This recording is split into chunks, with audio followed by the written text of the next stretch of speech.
I was like, if that's the case, then No, you're fine. You're fine.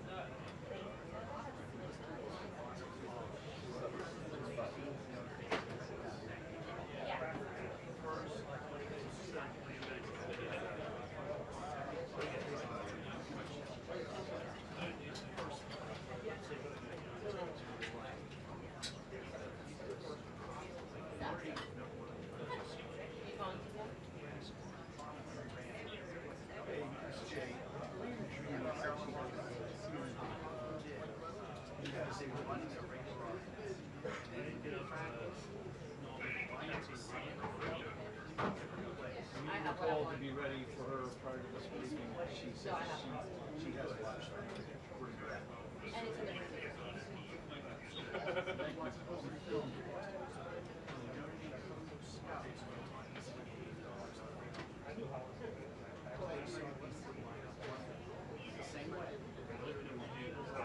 in the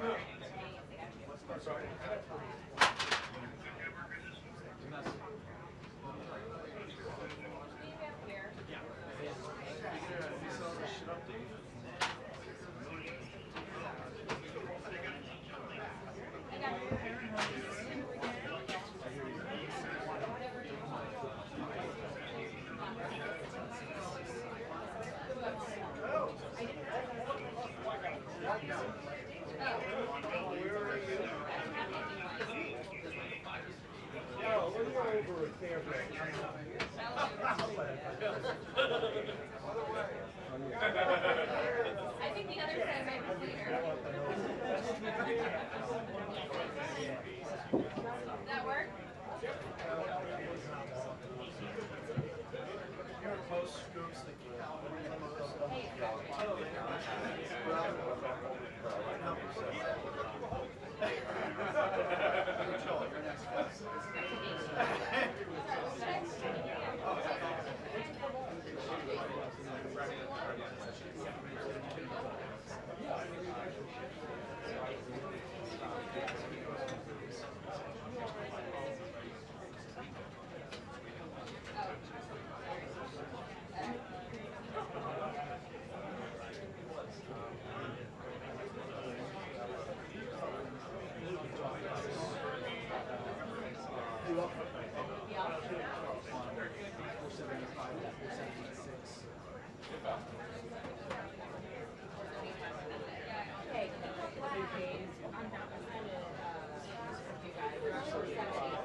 Sorry about that.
Hey, Kara. Kara, can you come here for a second? Let me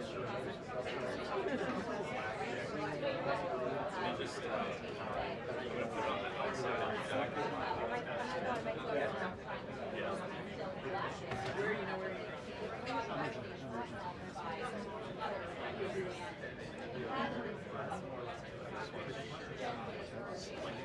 If I hear this, I will do it. Oh, okay. Yeah, yeah. Okay, all right. Just like that. It's fine.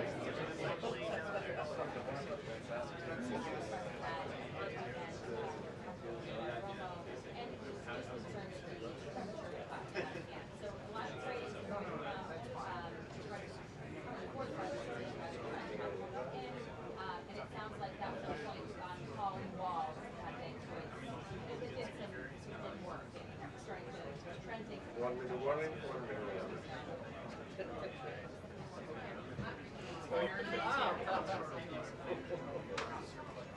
That's not gonna stop, so. 1:15 is usually like the earliest.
Yes, I am.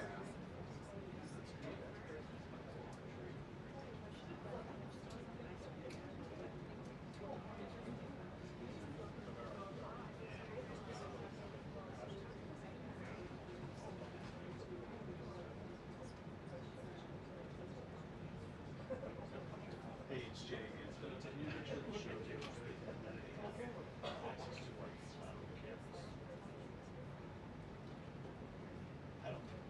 I don't think you're gonna. So, we did this in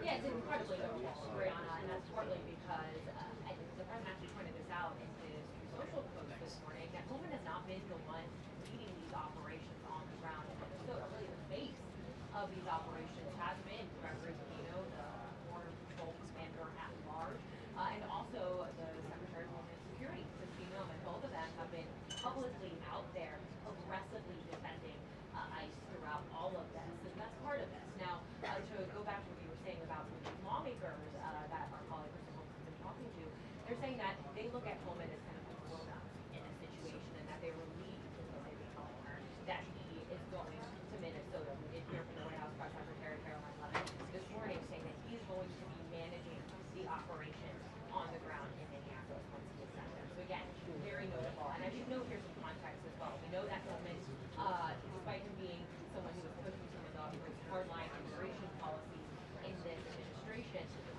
many people view him as being less hardline on some of this than Godino and Nome. And I should also note as well that we've reported that Pullman and Nome have clashed many times in the past. They've been at odds at times over how to handle the administration's crackdown for immigration. And so a lot of big changes here. We're going to have to see if this is really a wider strategy shift that the president is doing by sending him, and what this could mean for both Godino and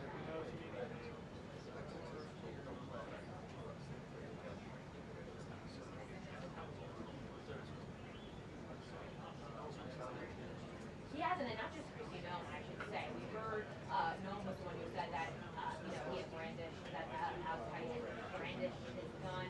She also has compared him to making a domestic, to being a domestic terrorist. We heard the same though. We heard similar language from Stephen Miller, the President's Homeland Security Advisor.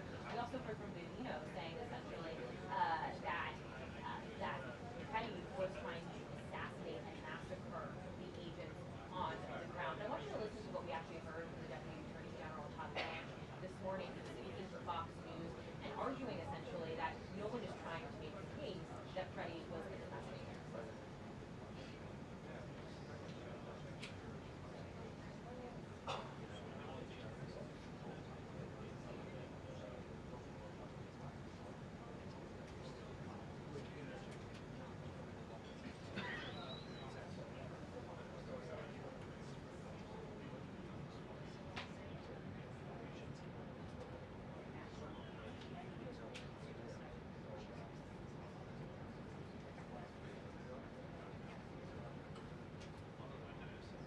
So clearly, what Blanche was saying is not in line with the news were there from Nome during that press conference on Saturday. There are so many questions still that people are going to need answers for. We're hoping to get some of them soon when Karoline Leavitt comes out here.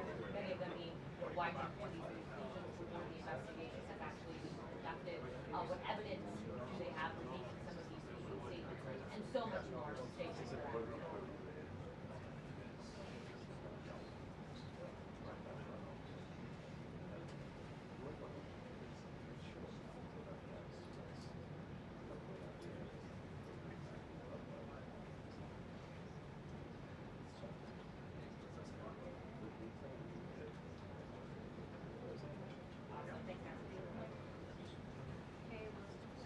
Sorry.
Like I don't feel comfortable. Like I feel like, do you want to meet? No, I don't want to like.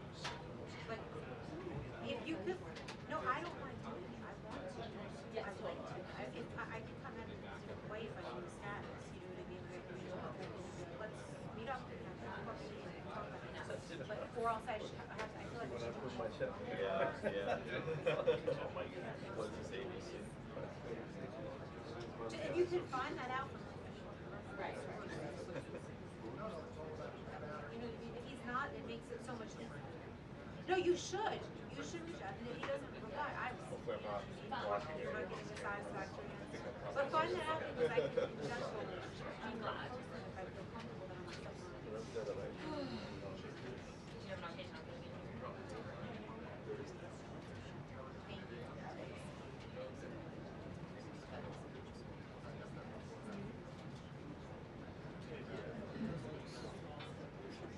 Let me know if it's good. No, it's good. Yep. That's right there.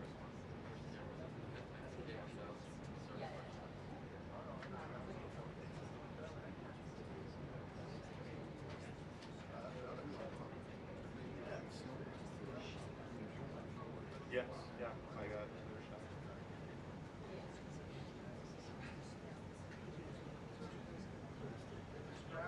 Okay, thank you. Karoline could get there. Buses. I think I raised it high enough. Yeah, yeah. I can go even higher, but I don't know.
afternoon, Jackie. Thank you for that. Thanks for coming in on a snow day for the rest of the government in the country. And as much of the country feels the impacts of that winter storm, President Trump continues to monitor the situation closely, and he has remained in constant contact with FEMA and emergency responders. President Trump also quickly approved 12 federal emergency disaster declarations within 24 hours for the states of Arkansas, Georgia, Indiana, Kentucky, Louisiana, Maryland, Mississippi, North Carolina, South Carolina, Tennessee, Virginia, and West Virginia, enabling these states to access critical federal resources to supplement their response efforts if needed. These declarations will help state-led efforts of turning power back on, clearing roads for emergency services, and keeping communities safe. The White House will continue to correspond directly with governors and local officials in the coming days, especially in those states that were harshly impacted by this storm. I would also like to address the chaotic scenes in Minnesota over the weekend. Nobody in the White House, including President Trump, wants to see people getting hurt or killed in America's streets. This includes Renee Good, Alex Preddy, the brave men and women of federal law enforcement, and the many Americans who have been victimized at the hands of illegal alien criminals. Saturday's shooting remains under active investigation by Homeland Security Investigations and the FBI. The Customs and Border Protection is also conducting their own internal review. As President Trump said yesterday, the administration is reviewing everything with respect to the shooting, and we will let that investigation play out. But let's be clear about the circumstances which led to that moment on Saturday. This tragedy occurred as a result of a deliberate and hostile resistance by Democrat leaders in Minnesota. For weeks, Governor Walz and the Mayor Jacob Fry and other elected Democrats were spreading lies about federal law enforcement officers who are risking their lives daily to remove the worst criminal illegal aliens from our streets: murderers, rapists, pedophiles, human traffickers, and gang members. Governor Walz and Mayor Fry have shamefully blocked local and state police from cooperating with ICE, actively inhibiting efforts to arrest violent criminals. They have also used their platforms to encourage left-wing agitators to stalk, record, confront, and obstruct federal officers who are just trying to lawfully perform their duties, which has created dangerous situations threatening both these officers and the general public and Minnesotans alike. This is precisely what unfolded in Minneapolis on Saturday morning. Obstructing federal law enforcement and inciting violence against officers is wrong and illegal. This used to be a universally accepted position in the United States. Amid the hysteria, we must remember how we got here to this moment today and what this Democrat opposition is about. Former President Joe Biden and the Democrats opened America's borders for 4 years, inviting tens of millions of illegal aliens from all over the world to flood into our country. Among them, violent criminals who terrorized American communities and have inflicted devastating, permanent pain and harm on law-abiding Americans and their families. Yet we never saw outrage from Democrats or their allies in the liberal media over these horrifying crimes against U.S. citizens. The pain of American angel families was ignored and dismissed because it undermined the Democrat narrative. Innocent Americans like Jocelyn Nungray, Laken Riley, and Rachel Morin are just a few of the many victims savagely murdered by illegal alien criminals. Earlier this month, an illegal alien from Mexico with a long criminal history who came into our country under Joe Biden's administration threw a baseball-sized stone at a school bus carrying children in New Jersey and fractured the skull of an 8-year-old innocent child. President Trump promised accountability to these American families by securing the border, deporting every illegal alien who has committed crimes, especially and most importantly, violent crimes. Nearly 80 million Americans voted for him to deliver on that very promise, and he is. As the duly elected president, the president is fulfilling the will of the people by arresting and removing these threats from our country in cities from Los Angeles to New York and, yes, Minneapolis. Yet Democrat leaders in Minnesota with sanctuary city policies have actively defied federal immigration law and the will of the people. And as a result of that defiance, 2 Minnesotans have now tragically lost their lives on the streets of Tim Walz's state. It is President Trump's hope and wish and demand for the resistance and chaos to end today. That's why President Trump spoke with Governor Walz directly this morning, and he has outlined a clear and simple path to restoring law and order in Minnesota. Number 1, Governor Walz, Mayor Frey, and all Democrat leaders should turn over all criminal illegal aliens currently incarcerated in their prisons and jails to federal authorities, along with any illegal aliens with active warrants or known criminal histories for immediate deportation. Number 2, state and local law enforcement must agree to turn over all illegal aliens who are arrested by local police. And then thirdly, local police must assist federal law enforcement in apprehending and detaining illegal aliens who are wanted for crimes, especially violent crimes. If Governor Walz and Mayor Frey implement these common sense cooperative measures that I will add have already been implemented in nearly every single other state across the country, Customs and Border Patrol will not be needed to support ICE on the ground in Minnesota. ICE and local law enforcement can peacefully work together, as they are effectively doing in so many other states and jurisdictions. Additionally, President Trump is calling on the United States Congress to immediately pass legislation ending sanctuary cities once and for all. American cities should be safe sanctuaries for law-abiding citizens only, not for dangerous illegal alien criminals who broke our nation's laws and do not belong here. We hope Governor Walz will do the right thing and continue to work with President Trump to keep the American people safe following their call this morning. Americans overwhelmingly want exactly what President Trump is delivering: strong borders and strict immigration enforcement against the worst illegal aliens, of which there are still hundreds of thousands to deport from the interior of our country. The most peaceful way to carry out this vital public safety mission is for Republicans and Democrats to do it together, and for state and local law enforcement to work together with federal law enforcement. We want to let cops be cops.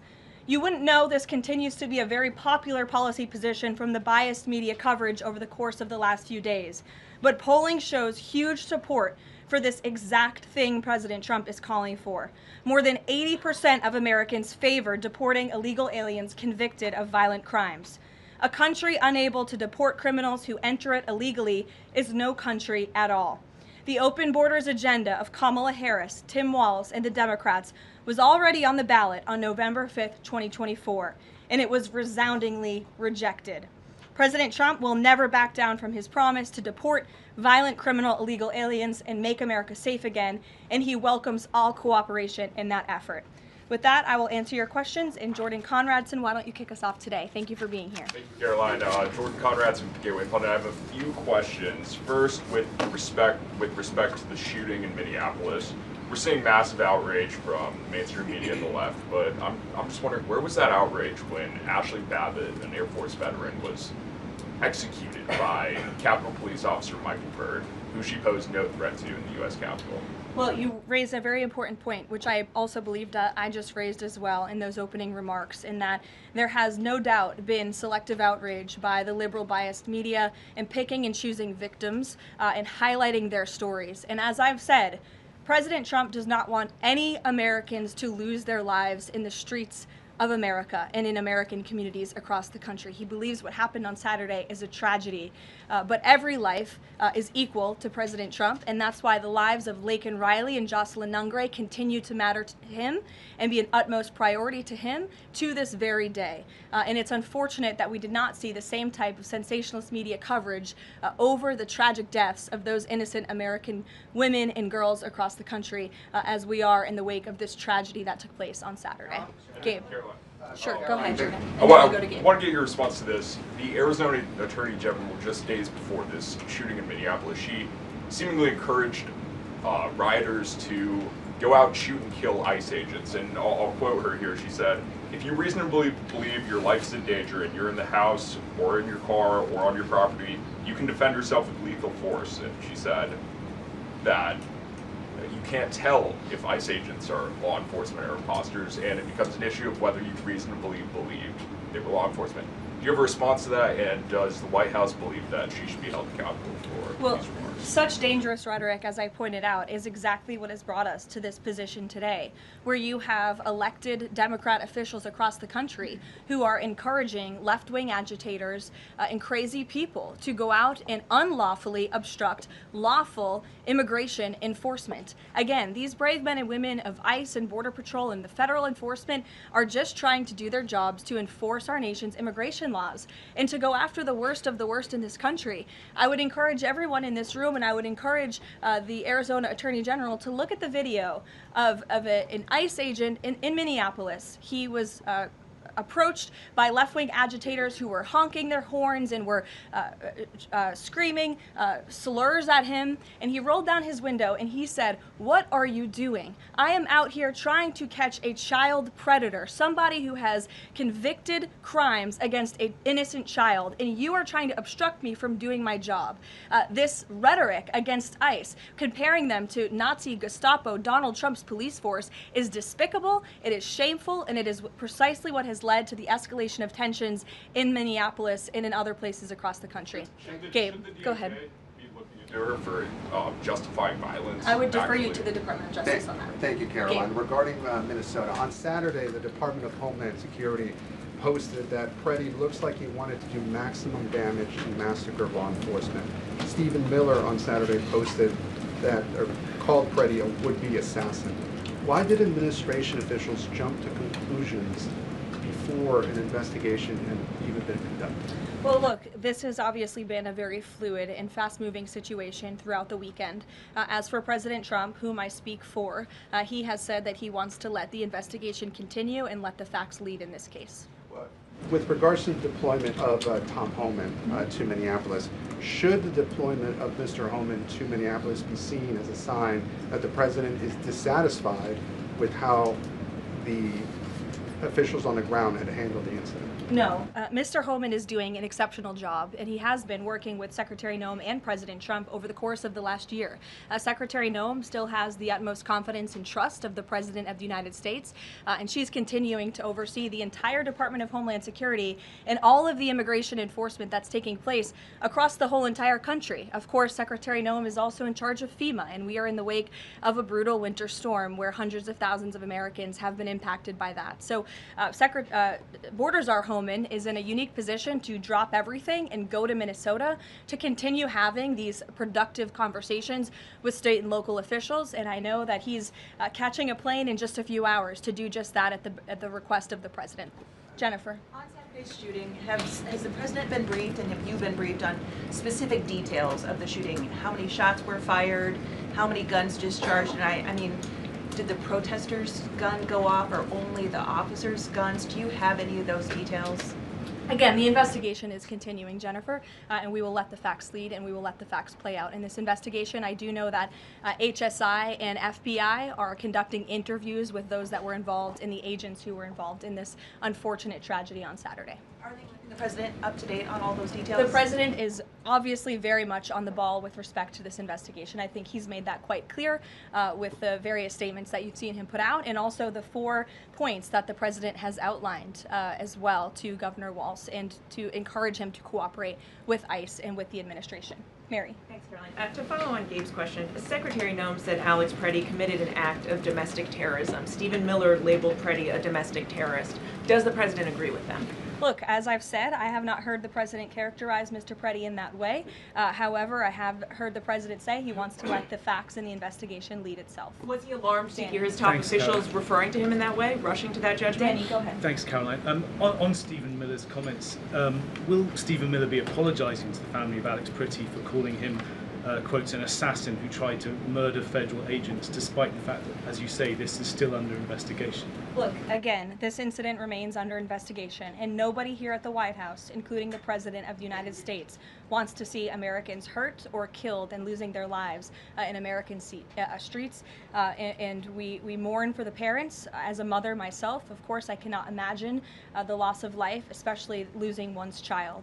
And that same empathy from the President goes for the parents of angel families, parents of victims of illegal alien crime across our country as well. And that's exactly why the president continues to be wholeheartedly committed to deporting the worst of the worst criminals from our country.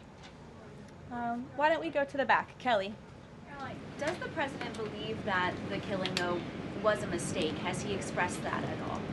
Again, the president has said, you know, we have to review it, and this investigation needs to continue, and he's letting the facts on the investigation lead itself. Does he want the body camera footage to be released to the public?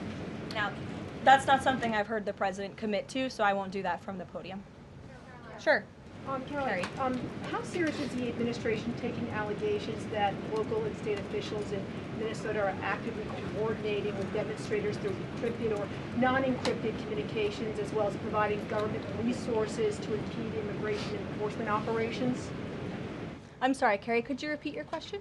How serious is the administration taking allegations that local and state Minnesota officials are communicating with demonstrators to basically impede immigration officials? Well, we've definitely seen active organization amongst these left-wing groups, Carrie, and it is something that I know the FBI and the Department of Justice are looking into. Again, it is illegal to unlawfully obstruct lawful immigration enforcement in this country, and these agitators are making it nearly impossible for ICE to do their jobs and for federal law enforcement to carry out the will of the American people to deport the worst of the worst. I would just encourage everyone to please imagine in this room, all of you come to the White House every day to report on the President of the United States and the administration. You come into this briefing room, you walk through the gates of the White House. Just imagine if there were left-wing agitators or agitators of any kind who were in your face, who were doxing you, who were harassing you, who were physically threatening you, who were biting off your fingers in the case of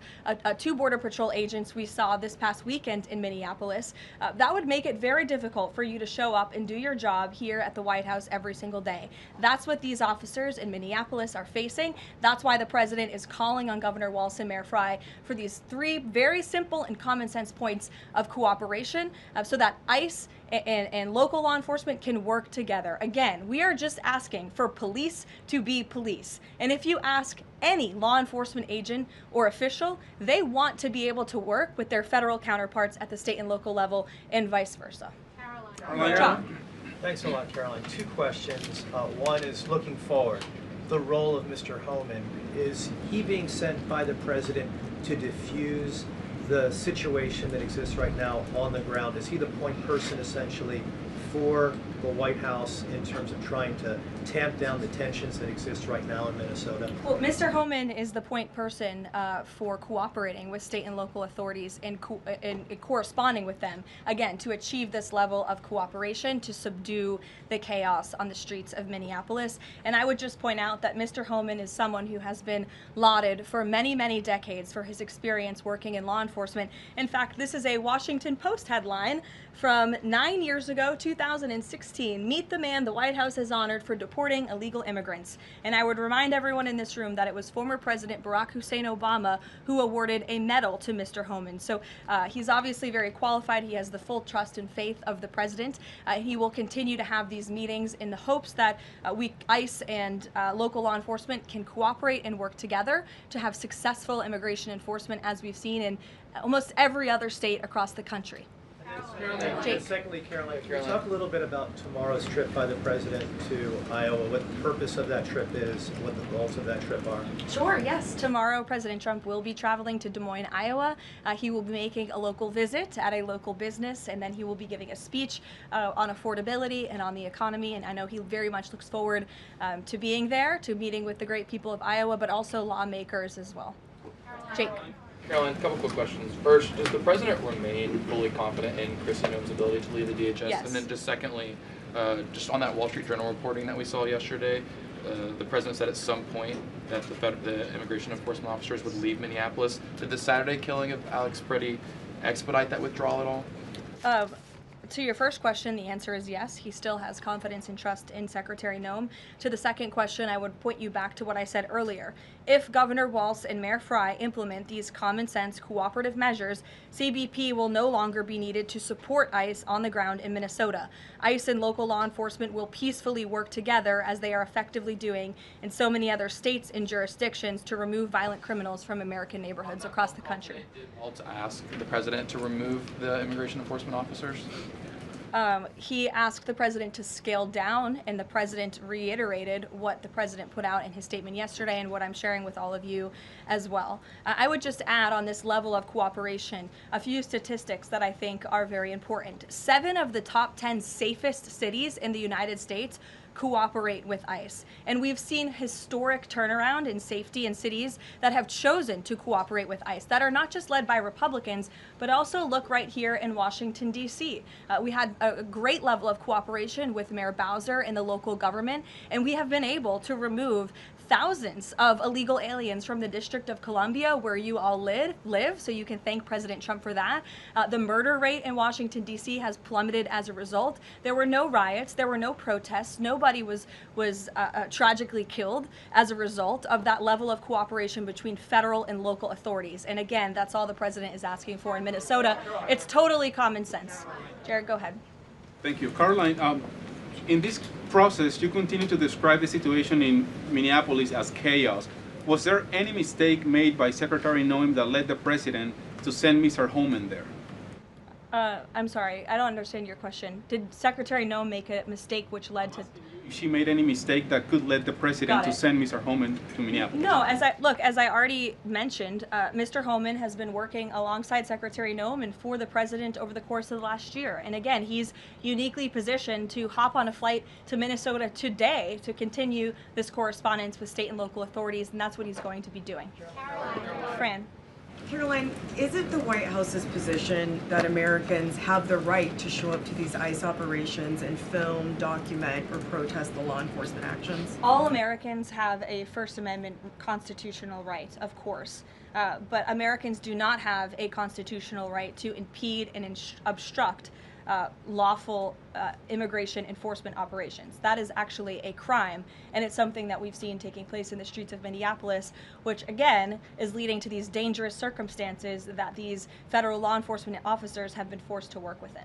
Back to the call with Governor Walz this morning, the president described it as respectful. He said, we seem to be on a similar wavelength, but you had strong criticism for the governor and the Minneapolis mayor, Jacob Frey, just now. So could you explain the difference in tone between what the president had said in his True Social post and I think some of the criticisms that you just levied from the podium? Fran, I think the criticisms that I laid out, I'm painting the picture for all of you in this room, are what led to the moment that we are in today, where Governor Walz and President Trump are having a conversation, a constructive and productive conversation to end the chaos and the lawlessness that has taken place in Governor Walz's state. Elena. Thank you. I had a question. With Homan now going to Minnesota, is Gregory Bovino also going to remain in Minnesota overseeing these ICE operations? Mr. Bovino is a wonderful man, and he's a great professional. He is going to very much continue to lead Customs and Border Patrol throughout and across the country. Mr. Homan will be the main point of contact on the ground in Minneapolis. And to follow up, given what we've heard from several Trump administration officials, people like Stephen Miller, as people point out, calling him a domestic terrorist, Bovino saying that Preddy was out to massacre law enforcement. Why not require ICE agents to wear body cameras to clear up some of the disputes that we are hearing from witnesses and video footage versus what the administration has been saying? Well, that's a policy question that I know the policy folks in the building are having with members on Capitol Hill, and I'll leave it to them and the president to make that decision. And I just have a final question is on, you were talking about the level of cooperation that the president talked about with Governor Walz. Will the administration commit to cooperating with local officials on this investigation into Alex Preddy? The president spoke about this with Governor Walz and said he would have a discussion about it. He did not make a commitment, and so therefore I won't make that commitment here. I would just remind all of you in the media, because I've seen a lack of reporting on this fact, there are investigations into what took place on Saturday. The Homeland Security investigations and the FBI have teamed up for an investigation, and there's also an internal CBP investigation, an internal review of what is happening on the ground in Minnesota. The president supports those investigations, and as I've said repeatedly, he wants to see them move forward. Phil. FBI Director Kash Patel said in a Sunday interview, quote, "You cannot bring a firearm loaded with multiple magazines to any sort of protest." Does the president believe the Second Amendment rights remain in effect even when protesting? The president supports the Second Amendment rights of law-abiding American citizens. Absolutely. There has been no greater supporter or defender of the right to bear arms than President Donald J. Trump. So while Americans have a constitutional right to bear arms, Americans do not have a constitutional right to impede lawful immigration enforcement operations. And any gun owner knows that when you are carrying a weapon, when you are bearing arms and you are confronted by law enforcement, you are raising the assumption of risk and the risk of force being used against you. And again, that's unfortunately what took place on Saturday. Will his mission continue to be focusing on illegal immigrants with a criminal history, or will it be on illegal immigration generally? Mr. Homan will continue to enforce our nation's immigration laws, especially deporting the worst of the worst criminals in Minnesota who have committed violent offenses. And I would just remind all of you that this important work is continuing to be carried out. In just the last few days, I'm happy to provide this packet to anyone in the room. ICE has arrested multiple violent criminals, illegal aliens within Minnesota. Many of them have convictions for assault, driving under the influence, fraud. This individual here I'm looking at was an aggravated felon with multiple convictions for larceny, fraud, and forgery of checks, vehicle theft, drug possession, domestic assault, inflicting bodily harm on another, criminal convictions of larceny, identity theft, again, charged with driving under the influence. These are extremely dangerous people who Governor Walz and Mayor Frey have allowed to roam on their streets, and all the president is asking for is cooperation to arrest individuals like this and deport them from the United States of America. I'll take a couple more. Go ahead. Okay, so this weekend the president posted that this is a cover-up of the fraud in the state of Minnesota. He also posted Minnesota is a cover-up. These both happened after the shooting. So given that these came after the shooting, what is the this here? What is the cover-up he's alleging? Yes, it's a good question. I've spoken with the president about this at length. What the president is referring to is the fact that you have Governor Walz and, again, the mayor, who have been encouraging these left-wing agitators to come out and to harass and to dox and to threaten ICE and to make this conversation about and smear lies about federal law enforcement who, again, are just trying to do their jobs in an attempt to distract from the widespread, massive fraud that has taken place in their state. Billions and billions of dollars has been stolen from law-abiding taxpayers in Minnesota, and the administration continues to be very focused on getting to the bottom of it, and especially, and the president raised a good question over the weekend, with respect to Congresswoman Ilhan Omar, who now has a net worth within the millions, and one must ask themselves, why and how is that possible? Is she connected to the fraud rings that we have seen taking place within her state and her own district? It's a question the American people are raising, and the president believes it's one worth answering. Haley. Thanks, Caroline. I want to go back to some of the comments from Stephen Miller and Secretary Noem. You've made clear the president wants to see the investigation play out when answering some of the questions on the specific details. Is he concerned that some of those definitive statements made by other officials risks public perception of the credibility of those investigations now playing out? Again, the president believes that these investigations are credible, they are continuing, they are active, and he wants to let them play out. Alex. Caroline, thank you. Is the administration willing to separate DHS funding from other funding bills in order to avoid a broader shutdown? Look, at this point, the White House supports the bipartisan work that was done to advance the bipartisan appropriations package, and we want to see that passed.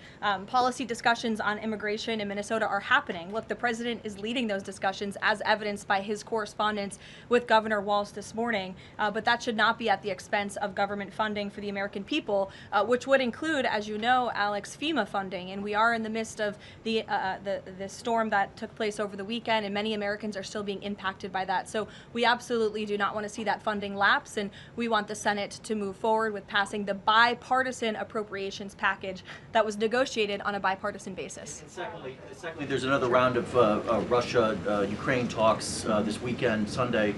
I wonder if you can walk us through with the president, how he'll be involved in that, if at all. We'll be talking to President Putin, President Zelensky ahead of those meetings. I'm not tracking any scheduled calls at this point in time. However, the president remains deeply involved, and of course he's being apprised by his advisors, namely Jared Kushner and Special Envoy Witkoff, on these talks. They had a multilateral meeting this past weekend, which didn't get a ton of coverage, but that was historic in nature, where the president's team has really brought two sides of this war to the table together to move the ball closer towards peace. So the president is not giving up on the peace process. He obviously just met with President Zelensky when we were in Davos, Switzerland, but I'm not tracking any calls scheduled for this week. On one more foreign policy point, I will point out, as you all saw, the last remaining body of the hostages, Israeli hostages in Gaza, has been returned. This is a huge foreign policy feat for the President of the United States, for the State of Israel, and frankly for the whole world. The President made the impossible possible, and so it's great news for the President, for the United States, for our allies, and also for peace in the Middle East. And I understand that more than 20 new additional countries have also signed up to join the newly established Board of Peace with respect to the rebuilding of Gaza, which is another historic accomplishment for this president. So thank you all very much, and we'll see you in Iowa tomorrow. Did the president talk to us?